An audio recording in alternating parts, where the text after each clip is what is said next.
here in the perimeter, there are no stars. Out here, we is stoned, immaculate. Hello and welcome. This is the C86 show. I'm David Eastaugh. As you know, we love a special guest. This week it's going to be the turn of Anne Clark, poet, singer-songwriter, who's been making music since 82 was the first release, I do believe, and is still performing now. I'll put a link to her website in the notes below, so you'll be able to find out more information. But this is the interview, so after several minutes of interesting but casual chat, we get down to the exciting subject of that, the early formative years. Anne, it's over to you.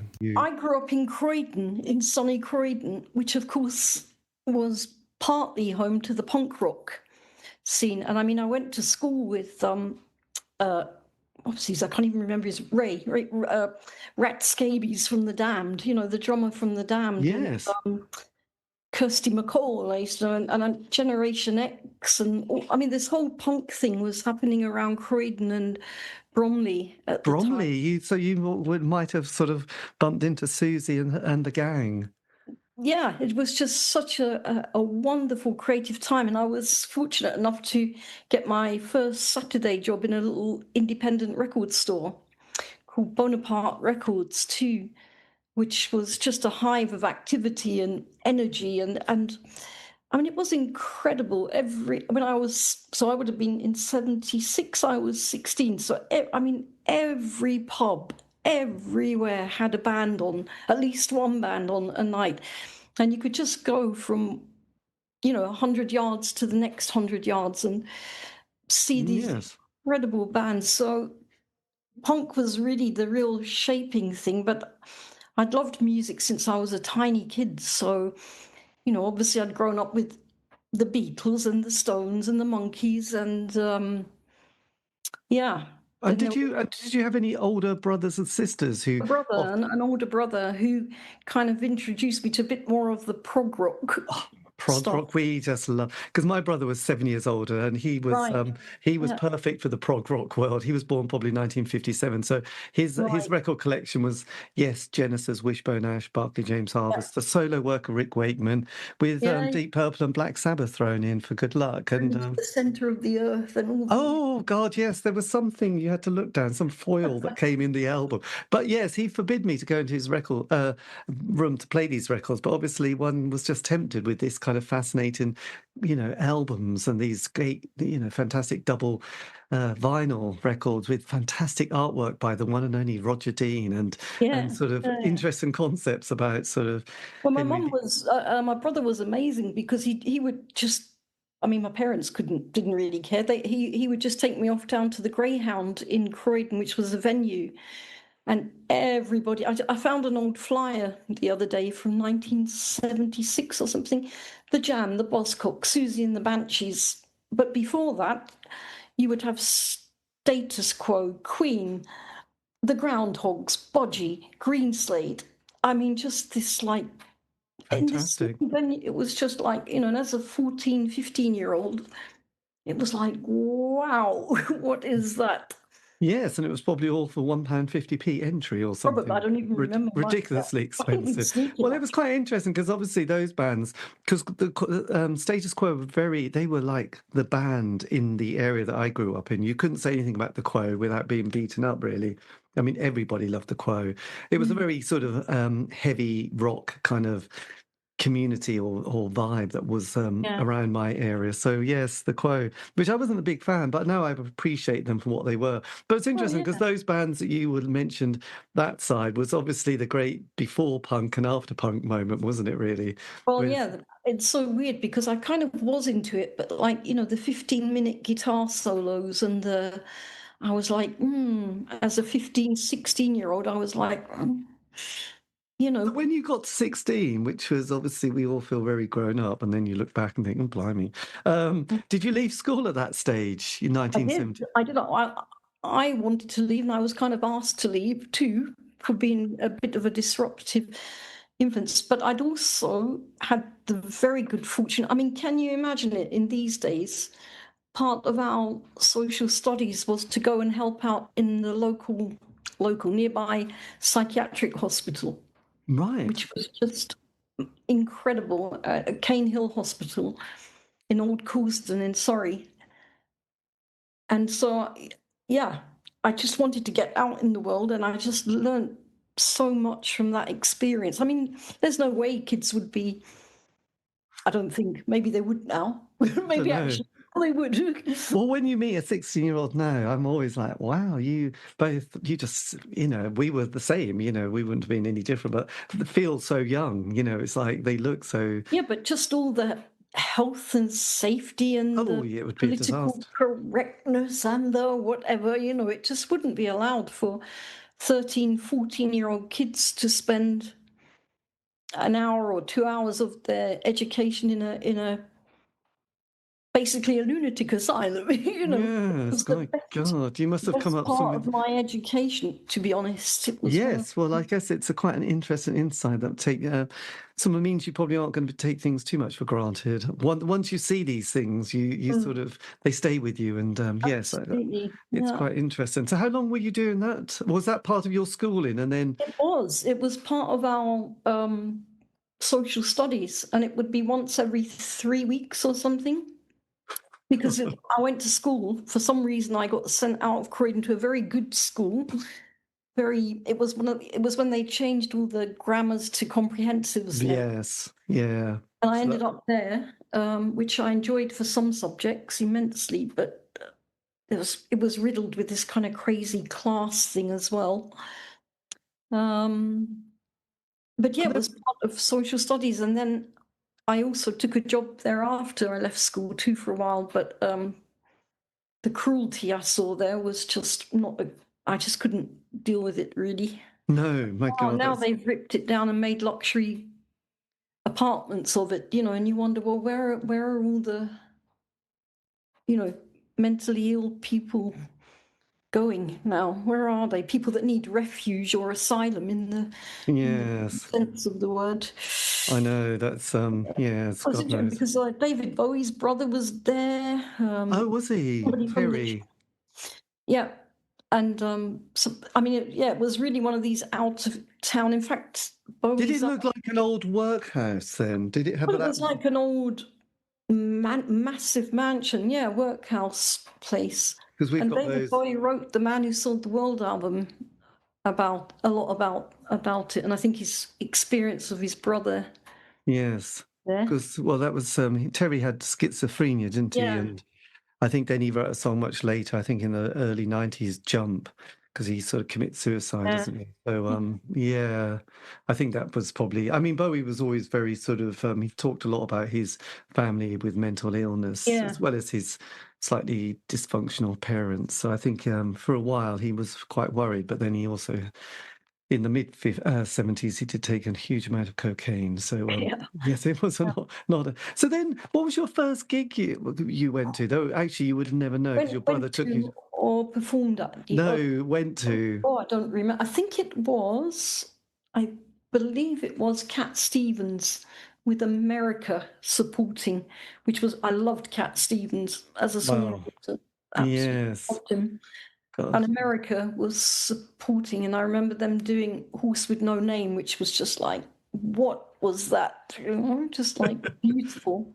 It is beautiful. I love that fact that that's a song that I still think about because it and about lyrics really because it feels like there's something deep and meaningful, but at the same time, what it's like it's just that conjures up these images, a bit like David Bowie's "We Move Like Tigers on Vaseline," and you think that's a great line. Not quite sure what you must say, but I sing it with great passion as if we've all seen Tigers on Vaseline. But yes, that was one of his better ones, wasn't it? Really, I know there was did you ever see a film called Harold and Maude? Mhm. Oh, yeah, Bob that's it. Cool and Ruth Gordon was Well, Ruth yes, and it had the soundtrack, which was just Cat Stevens all the way through, and it was just crazy. amazing.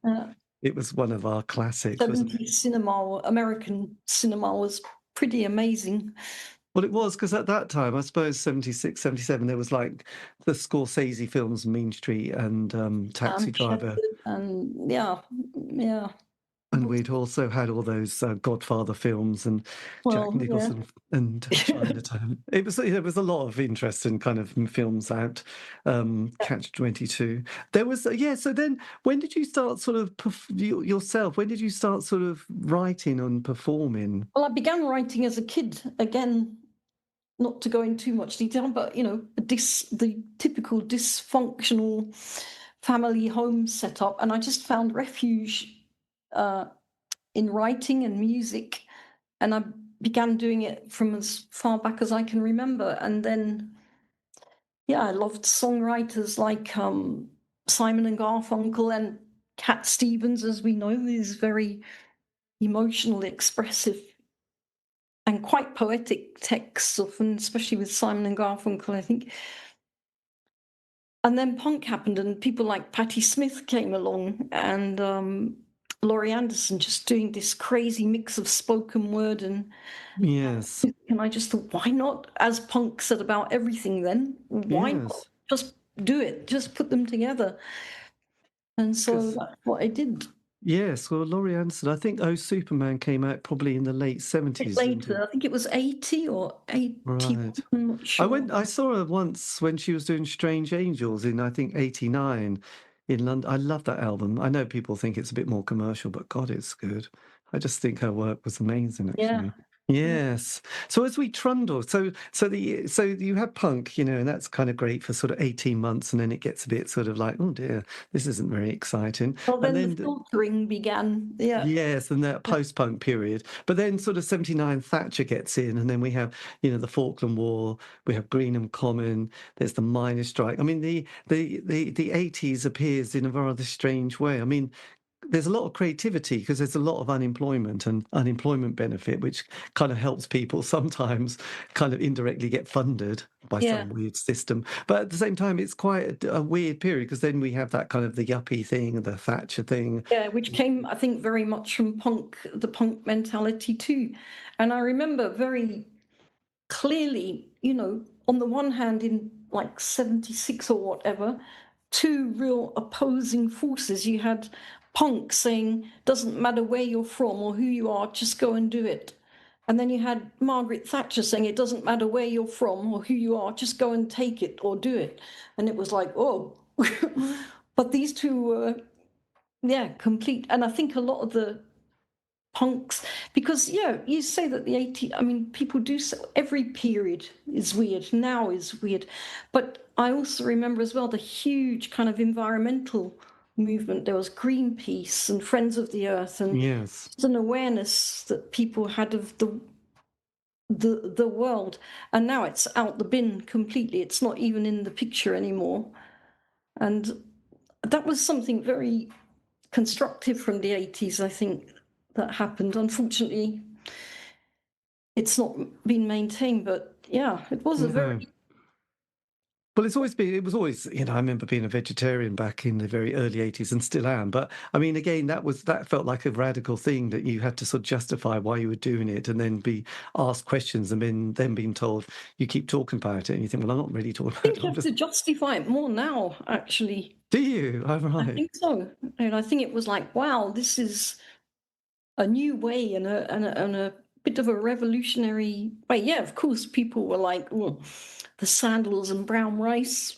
Oh, yes. But I Yes, mean, it was very now strange. there's the real backlash against veganism and Well, I yeah, suppose it's the kind of the woke thing, isn't it? Which we called political correctness back in those days.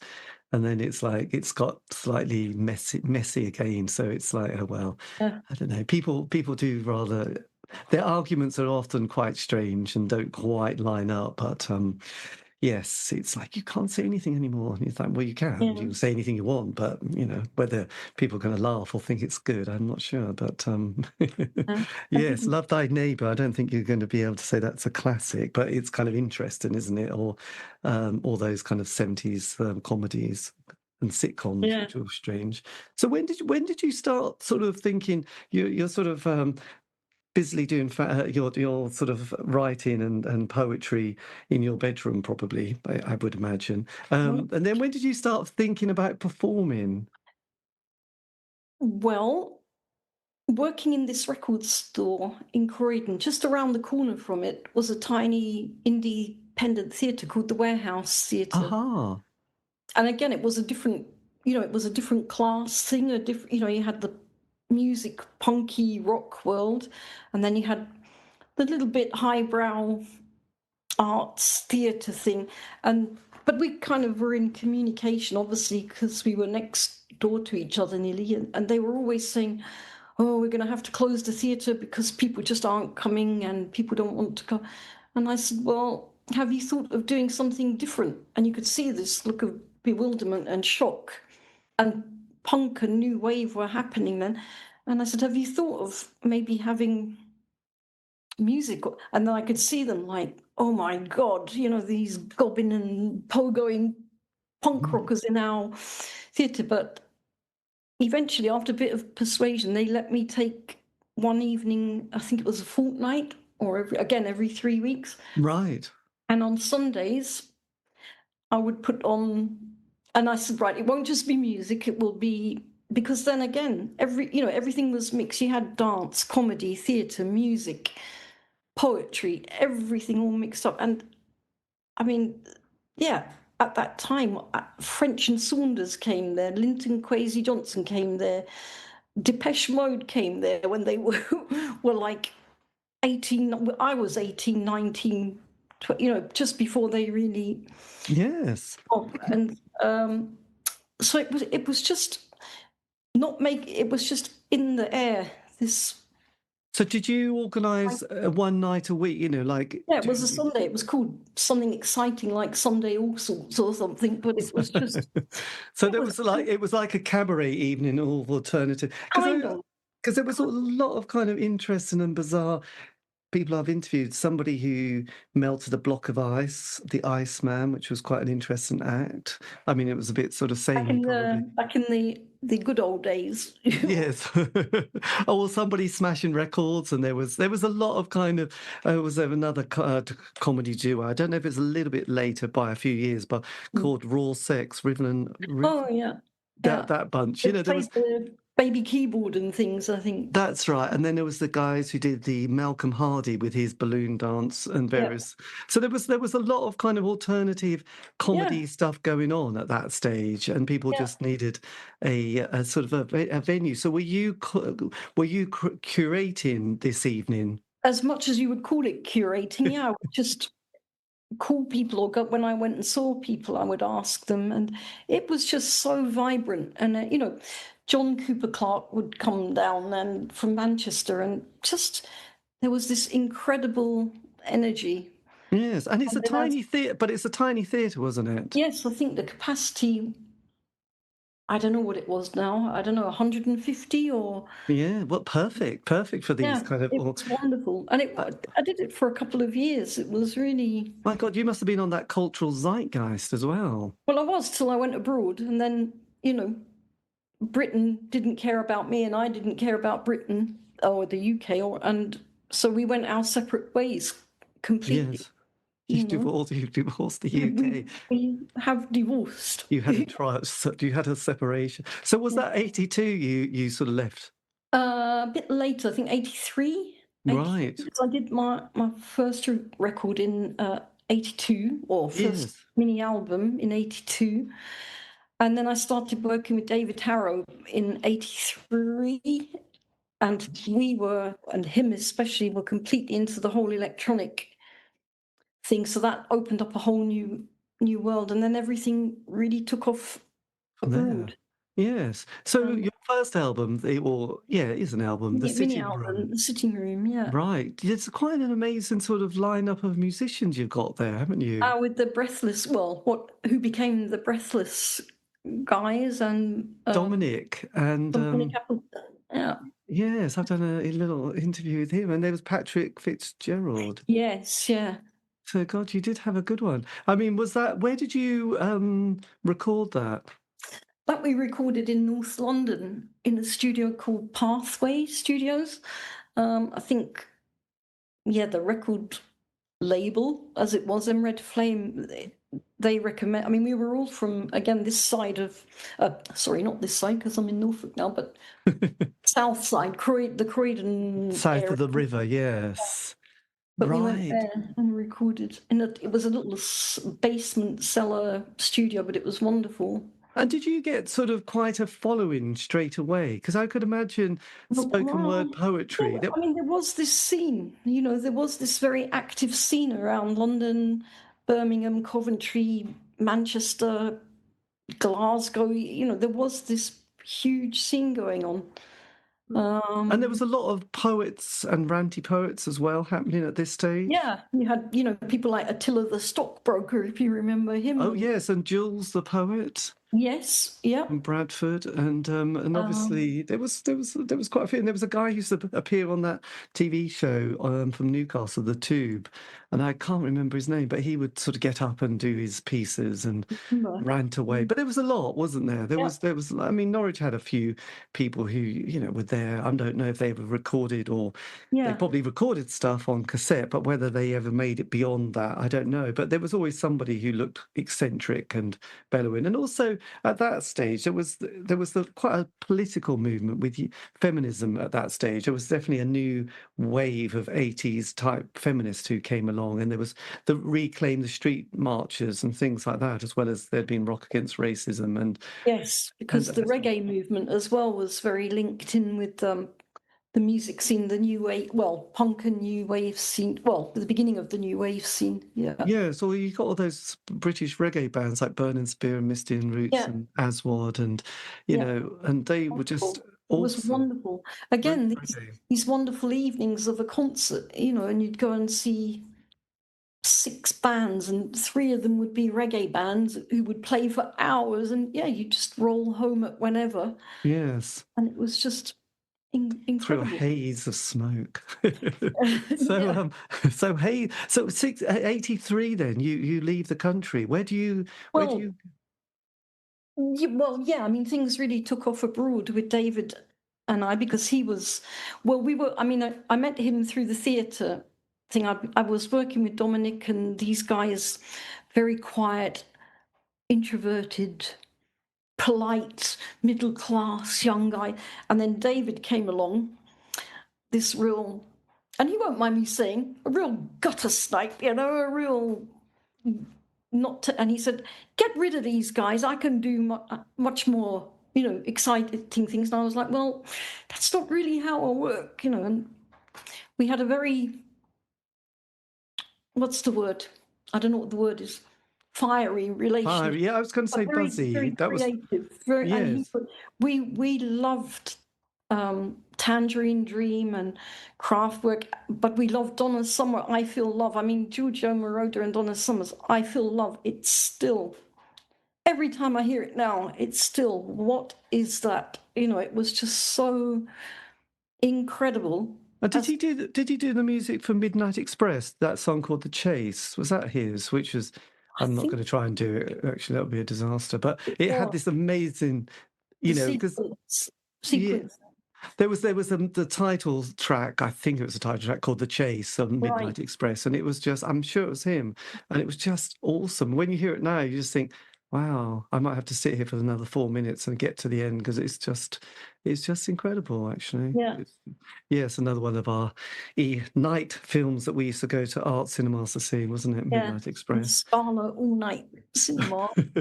I know, we punished ourselves at times for that creative arts, but we loved it as well. So that was David Harrow that you worked with, right? So then, where did you go to in Europe at this stage? Well, it was really Germany. Well, John Peel actually was a big supporter, and I can never underestimate that. And he really supported me right back to the sitting room. But then things just really took off in Europe. And of course, all the big record labels suddenly became very interested.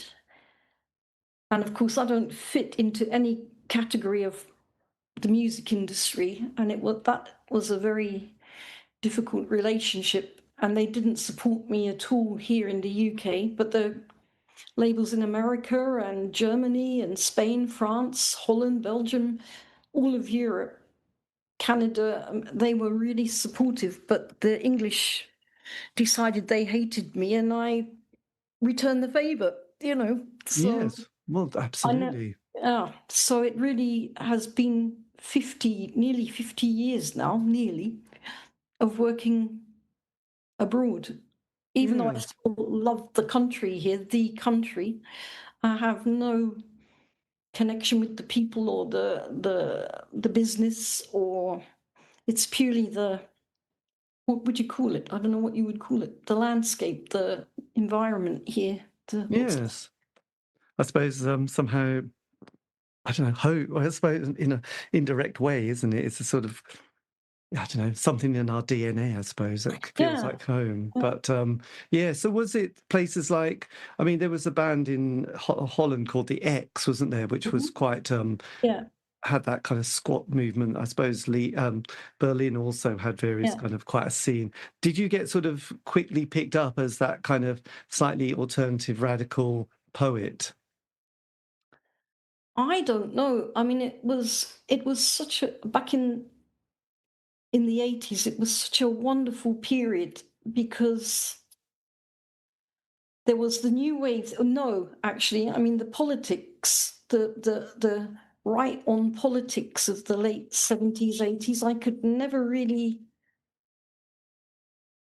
find a spot in there for some reason. I don't know why, or the British political mentality. So no, it was really, well, it moved through a whole group of things. Like I said, like the new wave, and then in America it was the gay scene with the electronic Oh, yes. high energy music, and then with the rap scene in places like Chicago and things, which was just like, wow, this is like, I could never have imagined that what I do could connect with a whole bunch of black dudes in Chicago, which it did, and that was like, wow. And Yes. my music, as I've got older, it's kind of moved away from electronics and gone more to acoustic and, what would be the right word? Organic. Probably. I don't know. So I've been very fortunate that um, there's been this huge spectrum of, and even now when we're on tour, there'll be people there of 65 and 25, and it's like, wow, it's really wonderful. Yes. So when you did the second album, Changing Places, you worked with Vinnie Riley at this stage as well. Yes, So yeah, there was one half with David, one half yeah. with Vinnie. Yeah, there's always been this kind of, even obviously the electronic stuff was very successful and more commercial. But I've always worked with acoustic and classical. I mean, after that, I worked with Virginia Astley. I don't know if you're familiar with her. She worked with Richard Jobson quite a bit, and she's a pianist, classical pianist. So yeah, No. I've always, and I was a huge fan of the Durutti column, again because they took this kind of punk mentality but applied it to classical guitar playing. And again, I just thought, wow, what is that? And I just, back then, I wasn't afraid to just go up to people and say, hey, do you want to do something? You want to do a project And together? they said, well, of And course. mostly it's worked out in a very positive way, which I'm extremely grateful for too. Yes, well, I'm not surprised. So when you sort of went from Red Flame, you then went to Ink Records, didn't you? Well, that was kind of Oh, it Red was Flame, Red but Flame, they was were it? then being hoovered up by the major, because all the major labels were then, yeah, taking up all the indie labels. So that kind of indirectly led me to Virgin and all kinds of problems. Yes, but the music though is amazing because you do Joined Up Writing, which was still with Red Flame, and then Pressure Points and Hopeless Cases. This is all kind of Virgin 10 records, isn't Yeah. it? So then, but then at the same time, I mean, you're very amazingly prolific at this point through the 80s. Are you sort of then based in Europe during this period, or were you coming back to record? Mostly, yeah. in Berlin or Brussels or Antwerp or, yeah. So when you, because again, your image is incredibly strong at this point, isn't it? You must. I am slightly boggled how the UK didn't sort of pick you up as some, I think they just feel contemptuous that somebody like me could have success, to be honest, because I don't fit into the I mean, the music industry is, and I mean industry is so huge.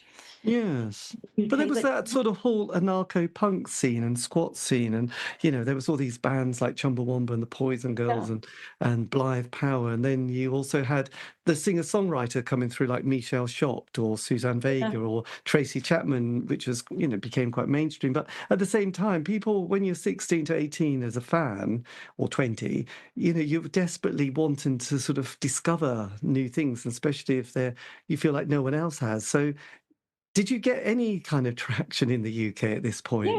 yes, I did up until, yeah, up until well, yeah, 83, until the electronic. And I think a lot of the, like you call squat or anarcho thing, there was a lot of contempt for this move, this shift from raw punk to what I think they saw as this very poppy electronic kind of step, which I think a lot of the very political. Right. Yes. I think I don't know. I didn't analyze it too much or check it too much, but yeah, I've always been on the outside here pretty much. But I mean, I did work with Paul Weller back in the late 70s, which was wonderful. And Yes. How did you and I guess he was in that kind well, of he was very into literature and poetry, and he set up this company called Riot Stories, and it was right as the Jam were going to split, and they were huge. I mean, they were so huge. And he'd set up this Riot Stories thing, saying he wanted to publish young, working class, whatever poets. So I wrote to him back in the old days yes. in an envelope, and I must have written 4 or 5 times, and I didn't get a reply. And I just thought, so I just sent a Typical. really shitty letter and said, if you're gonna set something up like this, and if you're gonna tell people you're going to do this, and you could at least answer the letter. And then I got this very nice letter back just explaining that the Jam, or it transpired that the Jam split that same. And he said he'd been a little bit busy with that. And he said, Yes. and if you think you can run it better, you come and do it. So I said, okay, I'll come and help you do it. So again, we worked a bit, or we worked for, I don't know, 18 months, a year, 18 Oh, months, which was very nice and very. So there was a lot going on then, and that was the time when the BBC were making programs like Something Else. I don't know if you remember that kind of youth orientated programs, and we did a program about the big publishing houses, how they were such close, because you'd have this punk movement in music, but it hadn't really shifted in the publishing world. And so we did a Something Else program about that. And right. Because there yeah, was often these programs trying to engage, and there was debates and chat, wasn't there? yeah, And my God, that was so you had these incredibly alternative bands on week, didn't you? Because I just was looking at the Clash, the Jam, the Special, Susie, the Undertones, Dexys. I mean, it was quite something. Did you have? They must have quite a nice budget to sort of put all that together. what are you talking about? The theatre now, the little theatre? No, something else. The TV The series. TV program. Yeah, it was a BBC productions. Yeah, I think then they were a lot more, they're not being slowly destroyed as they are now, it seems. Yeah, this is true. Actually, this is well, yeah. So 18 months doing Riot I think Stories. something like that, year, 18 months. It Did was you have an office, or were you working just? part of his management office. Yeah, God, yeah. that must have felt very. I mean, still being quite It was young. amazing. It was really amazing. And like the Jam were just, I knew that this band who were one of the biggest bands in the country were just about to split up, and it was like, wow, what is this all about? Just being in that, in the centrifuge Well, I of that. suppose it's that kind of, yes, the energy and the kind of yes, the power sort of world, isn't it? Well, in a way, when people have got like Well, the these young guys, which they were fairly young guys from wherever they were, Woking somewhere, and the pressure on them when they split up, or on Paul Weller, I think, especially when they split up, was immense. It was like, wow, to witness that. And yes, well, no, to be there, it's yeah, it was kind of quite a shock. And every single that they put out seemed to get to number one, didn't they? There was that period where there was Adamant and the Jam, and they were always whatever they released, it was like it's number one, and it was like, oh yeah, this is another great song. So there you go. Yes, there must have been a lot of pressure. Then sort of 85 though, just jumping in. Oh, so with Riot Stories, did that just come to a natural conclusion? he just got, again, I think he was just too preoccupied, and we did an anthology of young writers. If I'm not mistaken, I've forgotten his name. Who's the poet laureate now? Oh God. Guy. Yes. Simon Armitage. Yes. Yeah, I think he was in it, I think, if I'm not mistaken, and Faber put a token book out, an anthology out, but then it just kind of, my work started changing with the electronic scene and working abroad and everything, and it just came to a natural kind of conclusion. Yes, but then But he was always a really very supportive and not the happiest guy in the world, but no, always yes, and then he sort of, yes, a bit later there was Red Wedge, wasn't there, and all that. Yeah. And a little moment with Live Aid. He did look very miserable in that, didn't he? Poor old Paul. But then, yes, so working with John Foxx, how did that relationship?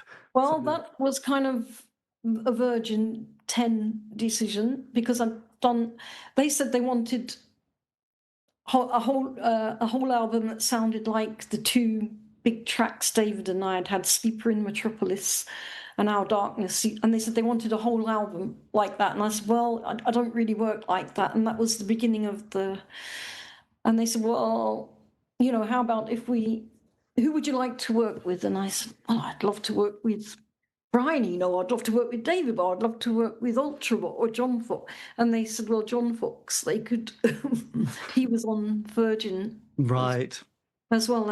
But it was a bit strange. I mean, he was a very nice guy, but it kind of felt like, right, well, you work with electronic music. You work, let's put you in the studio together and see what happens. And so, we gave it our best shot, I think.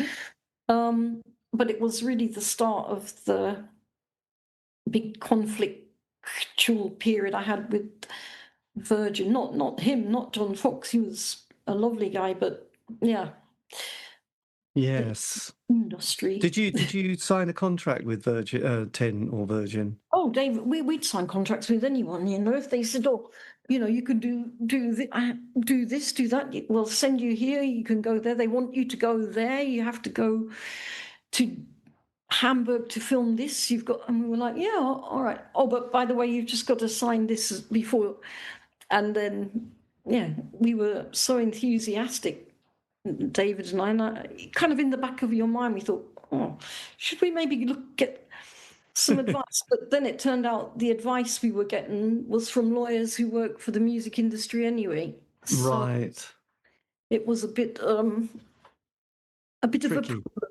Yeah, as soon as I know quite a lot of people I spoke to, yes, it wasn't a great time, wasn't it? Things that they often regret, sort of taking a little bit more, I don't know, understanding the murky world that was. Well, yeah, it's part of the privilege. I mean, it's part of the payback for having that success or that attention, I guess. But yes, it's always, I think, for artists throughout, since whenever, yes, they know that Did you? So when that sort of came out, did that get sort of much critical success at that point? What's that? The The album, yes, the Pressure Points. Was that one of the? Because Um, yeah, abroad, but it didn't have. I mean, those two tracks from '83 and '84. It was impossible to really repeat those in a way, you know. yes, And it wasn't my intention. I didn't want to. I wanted to do other things. So, but yes, I mean, incredibly and amazingly, that public in Germany, in Europe, in parts of America, they're still there all this time, not through being sold something but through a connection that really happened, and it's just been incredible. I mean, it's just been amazing, really, did how you? it's Is it the sustained. case then that a lot of the young poets now, when you listen to, there's one which I know I can't remember her name. Oh, yes, I thought, God, she must have listened to you when she was growing up, because there was, You think Kate Tempest, is that? yes, that's the Yeah, one. I I can't. don't know that. I mean, to be honest, I don't listen to a lot of No. contemporary. I mean, I'm really in my kind of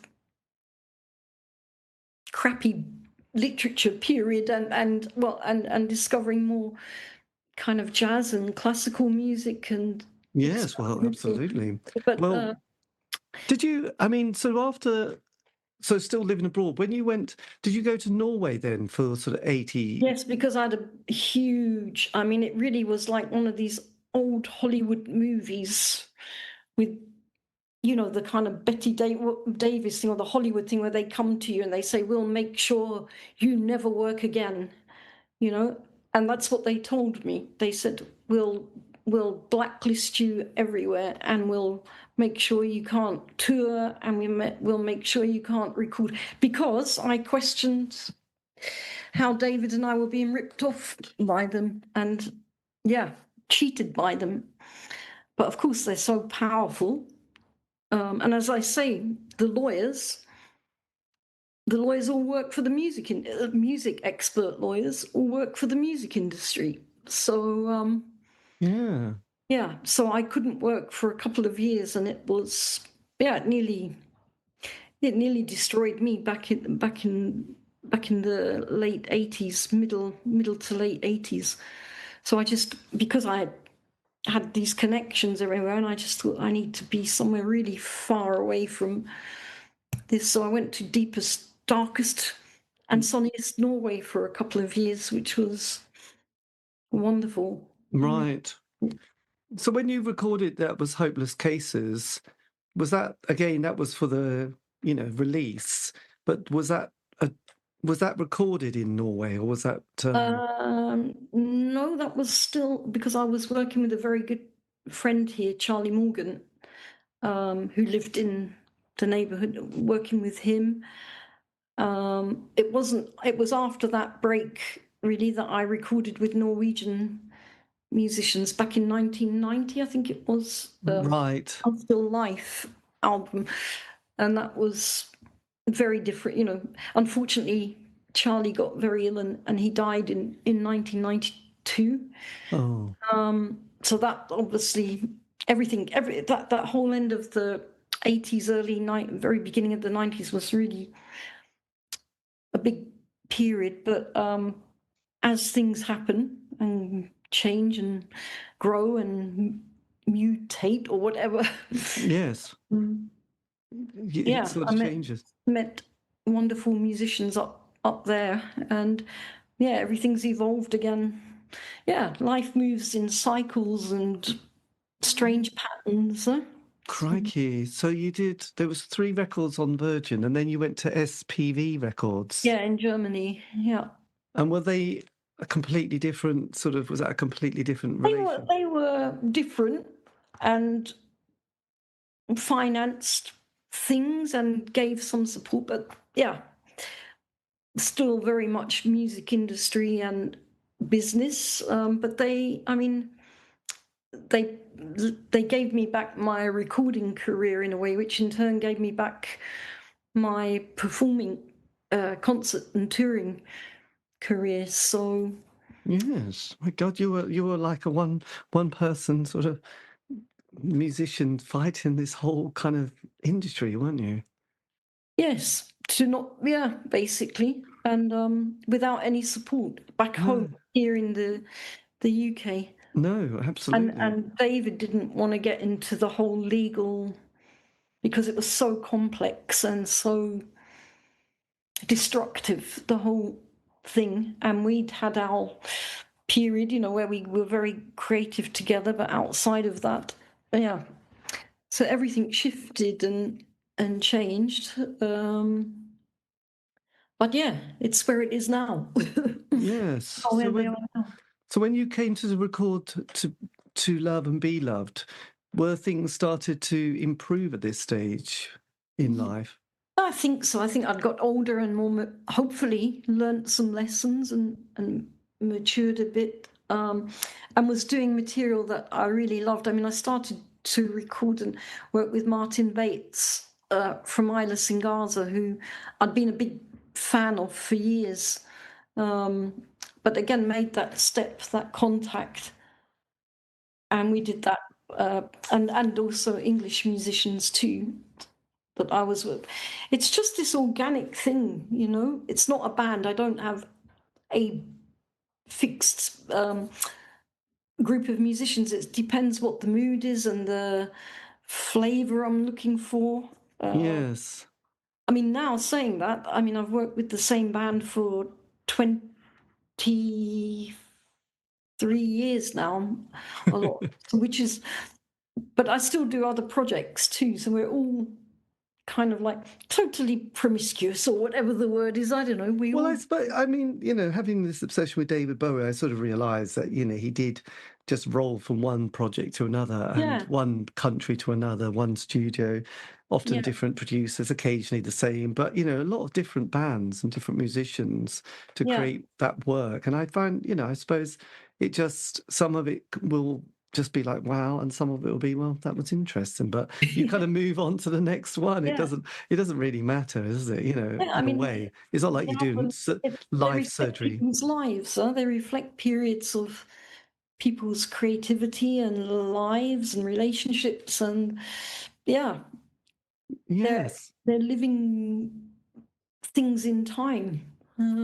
Well, absolutely, and I think it must just be quite nice because they must introduce things to you that you think, oh, actually, I never thought of that, or just sort of a different conversation, a different response to a situation that when you get used to somebody, you almost think, yeah, but we're gonna go the same way because we're both sort of gonna come up with the predictable answer, where somebody else might just have a completely different attitude, and that can be, I can get unbelievably uptight about something, and someone else would come in and say, I wouldn't worry about it. You think, oh, perhaps I need to do that then. Okay.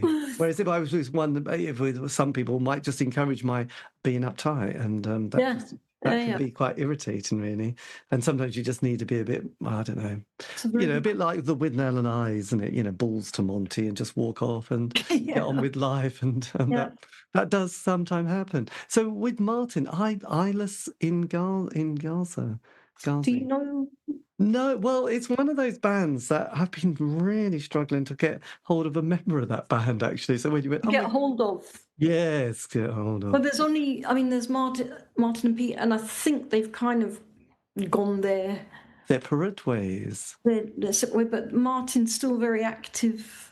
Yes, well, I have to. Yes, that will be. Unfortunately, he just lost his mum a few weeks ago, so I think he's handling that. He's very active with stuff, but the early Isla Singaza stuff is just phenomenal. I think it's just, and this special voice that he has. Yes, well, absolutely. God, I know. Well, there's all these bands that you just. I mean, at the time, there was the 3 weekly music papers. Yeah. And I mean, huge circulations. There was a John Peel show, Janice Long. And at that point, there was a lot of art centres developing, and they all would have an indie night. Every city or town had an indie night, didn't they, on a Monday, Tuesday, or alternative, whatever it's called. But you would be able to get 100 to 200 people, and it kind of created a certain organic industry of kind of things happening, which I think was good for the person putting it on, so they didn't lose money, and the artist band would feel like at least something was happening, and it would Yeah. encourage them to go to the next stage, which was probably release a record, or yes, somebody was waiting for this, a little bit of urgency. Just going back to that album, To Love and Be Loved, Munsley Bit. Yeah, so yes, was this all, were you sort of getting back connected to Norfolk at this stage? Yeah. When I came back from Norfolk, I didn't want to live in London anymore, and my parents had retired to Norfolk, and I just thought, when you're in England, why the hell are you going to London? It's such a hellhole. I mean, now it's great to visit and do things and get out again. But Yes. yes, yeah, I lived up. Well, that was near a Munsley, Holt, North Walsham, that kind of the north. Yeah, up. Yes, all that lovely area, actually. Then I Yes. went abroad again and came back again, and but now I've settled here really have been here for a while, but yeah, still traveling. Munsley Beach. Yeah. Does a lot of your work, is it, when you create stuff, does it sort of, are you always, got a pen and notepad and are sort of making notes, or do you sort of have to sit down and think, right, I'm going to go to my studio and start working, or do No, I you mean, just let it? I'm in a very, to be honest, there is so much stuff everywhere all the time, constantly now. I just feel everything is a bit redundant in a way, to be honest, to be a bit gloomy and pessimistic. So I do write. I have a notebook and I write all the time in it, but really settling, and I just think everything is screwed. Everything is done. Everything is nothing stands a chance. As you can see here in Norfolk, I don't know if you've had a wander around and seen the destruction that's going on of the, what can I call it, the environment for houses that nobody can afford and nobody buys. And Yes, no, I mean, I think the last 10 years has been quite bizarre, just these endless kind of and the fields. speed of change and the technology. And I know I'm getting really old now, and but I just think, what is the purpose of art at the moment? Creativity. How does it even fit into this system that we're living under now? This world order that we're living in. Yes, I know. And the same with all the wonderful, amazing people in the world, because we're so overwhelmed with negativity and news media and power maniacs. And yet I know from personal experience, there are amazing, beautiful, wonderful people in the world, but you don't see them, you don't hear about them, and it's just like, wow. I read, to be present in the world, you have to be removed from it. And it's really like, yeah, I don't know how to fit my creative side into the world anymore, to be honest. Yes. Which is a bit gloomy, but it's how I don't see how we get out of this, really. No. Well, I often hope or think that, I suppose, in the 80s, I mean, I often sort of say in a slightly glib way, I mean, it was quite grim, because often people think it's, can look back and go, oh, it was wonderful, especially if you weren't there, or people forget what it was like. And but it was quite, it was quite horrendous. But the soundtrack was great to the 80s, whether you were mainstream or whether you were But alternative. when haven't times been horrendous? Well, this is true. I know. I mean, Or when I have can't they remember. not been incredible? That's the thing. There are incredible and horrendous things going on everywhere all the time. but there's just this wave of bleak hopelessness that seems to be consuming, and hatred, a lot of hatred, which social media and politics and lack of politics have allowed to escalate. So I don't know. I hope. I've always believed in music and art and creativity to be the way, but yeah. Yes.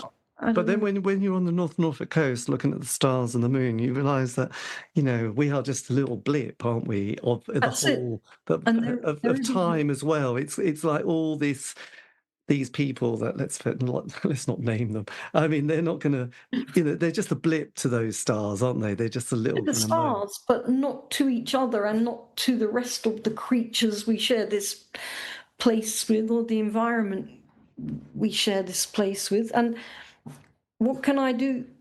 I'm living now here in this time. I'm not living 100 years ago or 100 years in the future.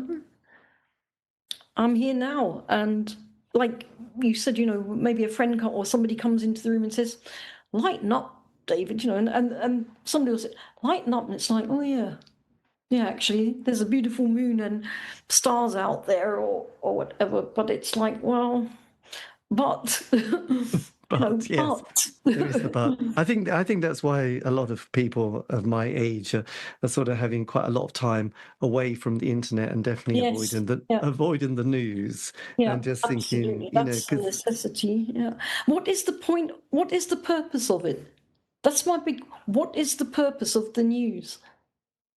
I'm just like bewildered that we have this now rolling 25-hour a day.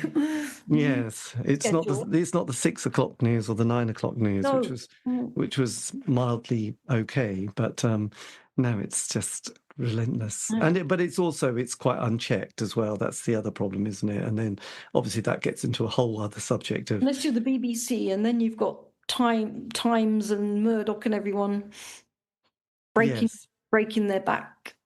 Yeah. Are working hard. But you did an album called The Smallest Acts of Kindness back in 2008. Mm-hmm. So you do have, there have been moments then. Yeah, that's what I say.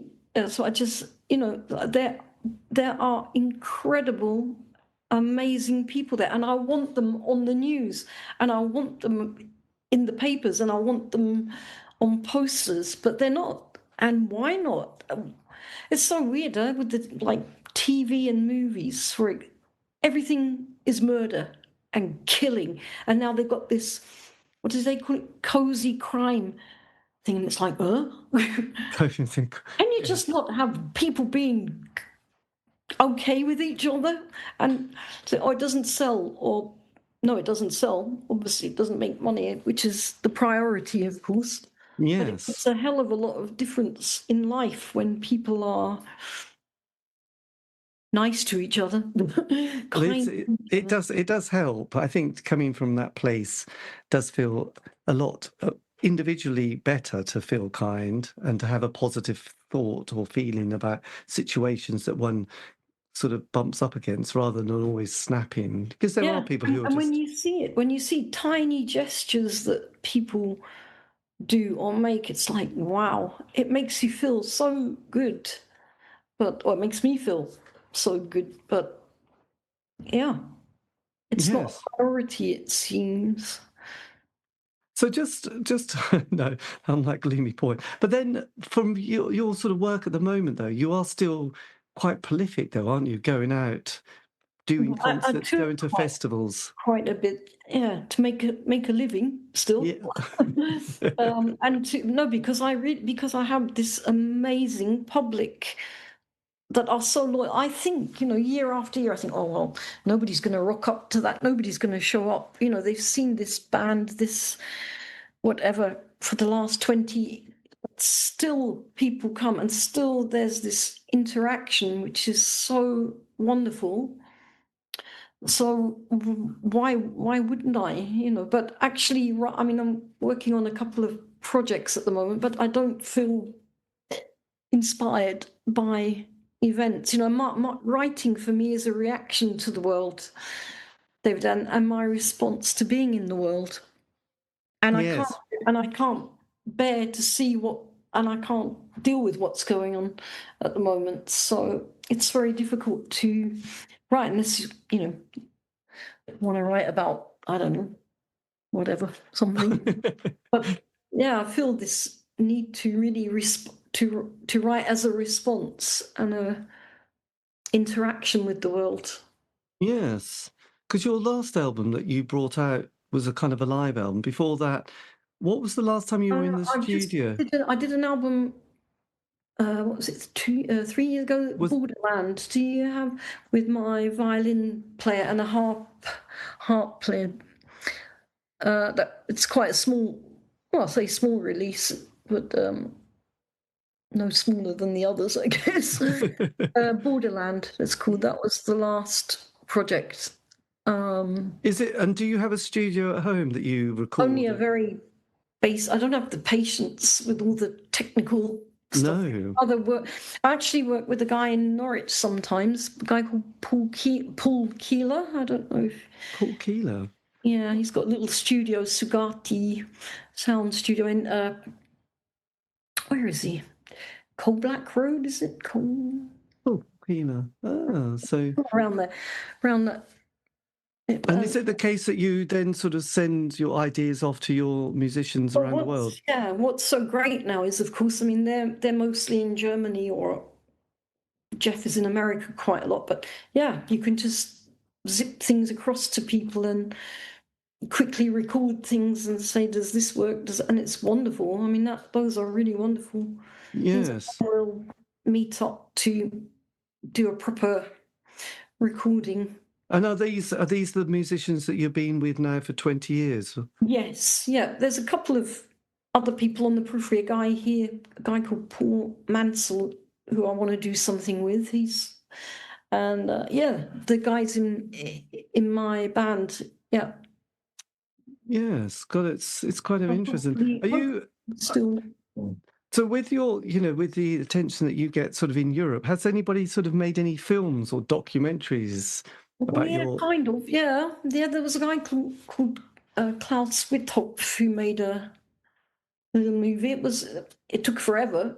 Kind of was around everywhere filming, but yeah, I don't know if the end result. I can't really say. A couple of small things, yeah.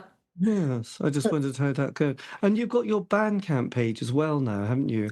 Is that? Yeah, kind of. It's kind of there. I don't know. Actually, I haven't checked it Recently. Like you say, I mean, going online, I'm not sure if Borderland is on there, actually. I don't know.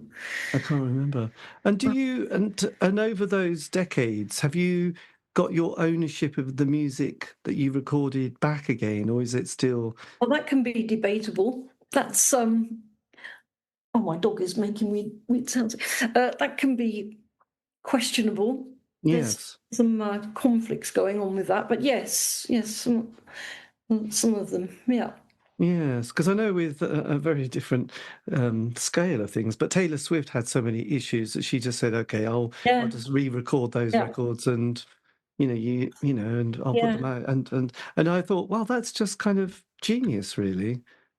Yeah, I mean, I have reissued things and re-recorded things, but it's so weird. People love these crappy old 80 recordings, they really love this original stuff. I've re-recorded so much material, bless you, and it kind of works. But they say, no, it's the original that we really love the best. It's like, okay, but that's not so interesting for me or the musicians to do live. So we always adapt and arrange things in new ways to keep it fresh, and live it works brilliantly. It really works. Well, I would imagine. And do you, I mean, when you sort of put your live set together, is that quite tricky, having such a lot of body of work that you're thinking? No, it's very enjoyable. I love it. I love the building a set and the dynamics of it. And then you've got all the different personalities of the musicians that are so important. You've got the pianist, guitarist, violinist, cellist, drummer. So they're all yeah, got their very own definite personalities and styles. So it's just, I feel a bit, it's like when you're cooking or painting, you know, you take a bit of this and a pinch of that and blend them together. I love it. It's really one of the most exciting or enjoyable things, I think.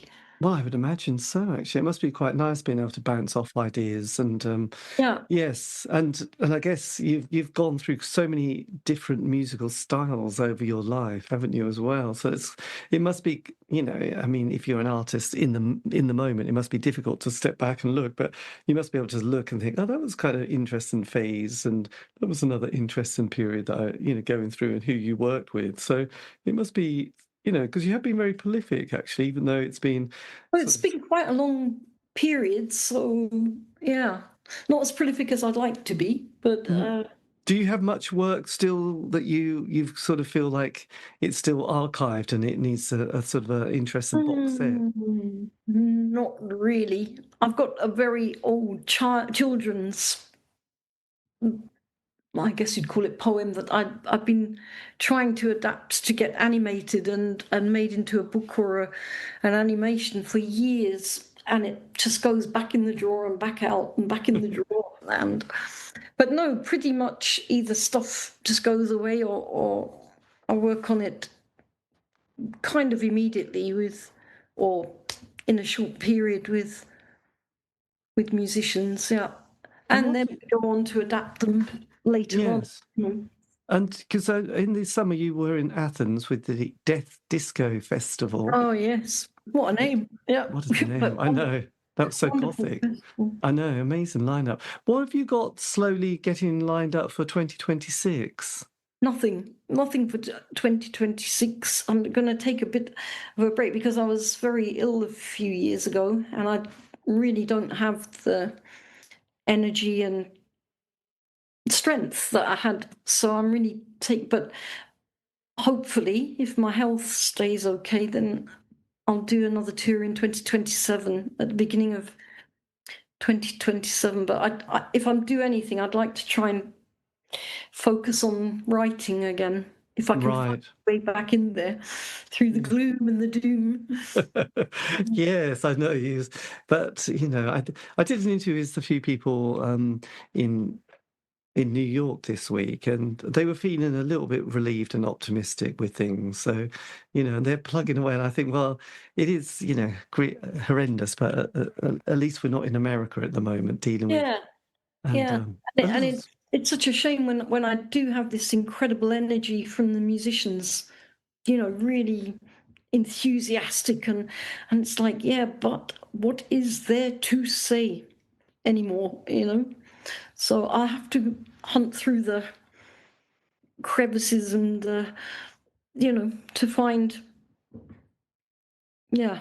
how do you compare to your younger self then, writing? Because obviously, when you were younger, you know, we've all got that youthful angst and anger and stuff going on. So, what's the difference between now and back then?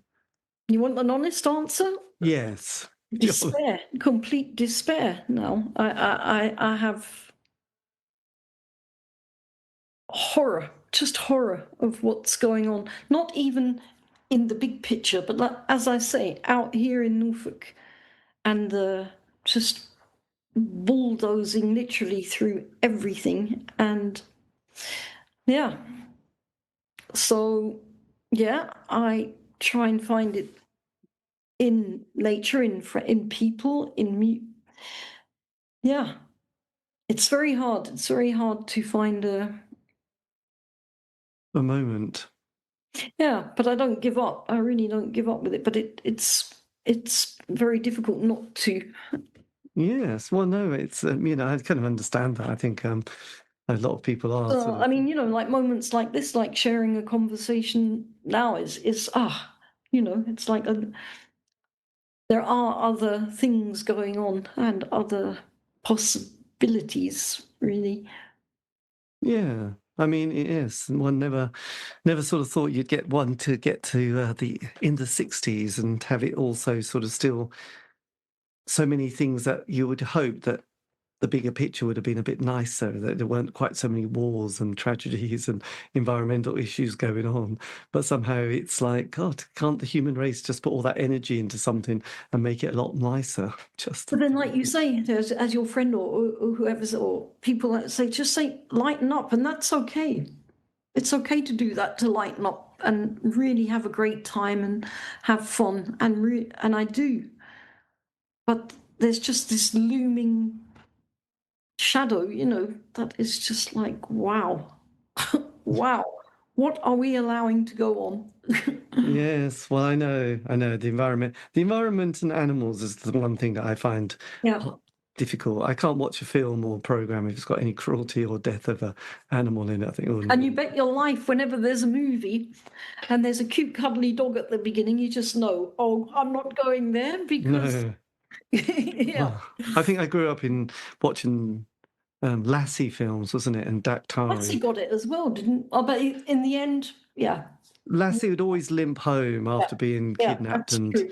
nearly That's true, killed. But with one had to go through the pain of And Lassie. the Bambi moment. Oof, I think that Yes, caused more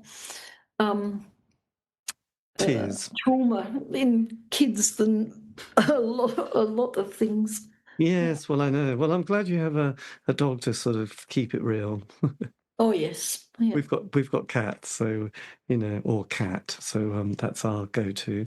So yes, well, look, and thank you ever so much for your Thank you, time. David, No, for it's the- been amazing and so fascinating. I mean, yes, it's been a hell of a journey. I mean, I know things aren't great at the moment, but I mean, a hell of a No, I'm incredibly grateful and yeah, I have to say proud in a way of, despite having my whole country completely uninterested or disinterested, that it's okay that there has been this existence in the world, which well.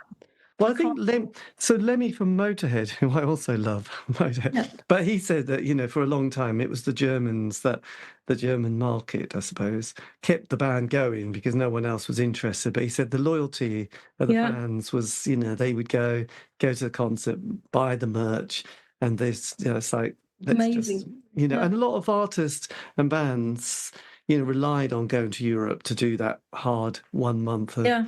going There's a through. lot, they're not as fickle as the English, I'm sorry to say, but They appreciated it and sort of keep it going, which I think is just yeah. amazing. Did you ever play in America? Yes, yeah. And did you get quite a fan base there? Well, like I said, my dog is demanding a. Yes, very. Yes, I do. Yeah, like places like Chicago were just incredible with this whole rap and hip hop Yes. audience that I had. There was amazing. Yeah. God, that must be great, actually. I think. Oh, yes, that was it. Because when I was playing your music, and I was thinking that's really amazing. But your Spotify listening figures for a month was so high, and because a lot of the indie bands, is not that high, and yours was like off the scale. And I was like, well, that's weird because you look like now you've explained it all. That I understand that. Yes, it's you're big. You're big in Europe and probably America and elsewhere, but the dear old UK just never quite got it. And you haven't even become the heritage act at some band. No. It's a confusing world. It's very confusing. Yeah. Even with the young artists that sometimes sound very like you. So Yeah. A stranger in their own land, or whatever the saying. I know. Well, there's a beautiful romantic melancholia to that, isn't there? Yeah. So we'll just have to keep our fingers crossed. But look, thank you ever so much. I'll let you sort out your dog and Yes, demanding their food. Yes. Well, look, it is 5 o'clock. But look, take care and thank you again. We got through. No echo. Brilliant. The echo. All right, David. Take care, and I'll keep in you. touch. But thanks a lot, Anne. See you Bye-bye. later. Bye. Bye. Bye. Conversation with Anne Clark, talking about her life in music, arts, culture, poetry, and much more. Anyway, this has been the C86 show, David Eastaugh. So if you want to contact me, you can on any of the social media platform sites. Just do C86 show. All these interviews have been archived on Spotify, iTunes, Podbean. It's true. Have a great week. Stay safe.